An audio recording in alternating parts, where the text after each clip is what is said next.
Welcome to Chillin' 101. We hope this video helps. Start by parking the BMW X5 on level ground and engaging the parking brake. Open the hood and set the key aside. Work on a fully cooled engine to avoid burns. Disconnect the negative battery terminal using a 10mm wrench to prevent shorts or airbag faults. Remove the plastic engine cover by unclipping the 4 retaining clips and lift straight up. Gather a 10mm socket, a T30 Torx driver, a flat pry tool, and a clean cloth for parts and bolts. To access the headlight, start by removing 2 10mm bumper bolts inside the wheel well and 2 8mm screws along the top of the fender. Turn the wheel outward for access. Remove the wheel well liner fasteners if needed. Unclip the bumper by releasing 3 plastic retainers and then pull the bumper straight forward about 3 to 4 inches until it clears the fender clips.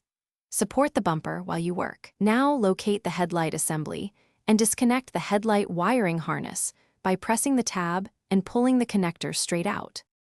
With the harness disconnected, remove 3 headlight mounting bolts, 2 10mm bolts and 1 T30 Torx screw to free the assembly. Pull the headlight straight out about 2 to 3 inches and tilt to clear the fender.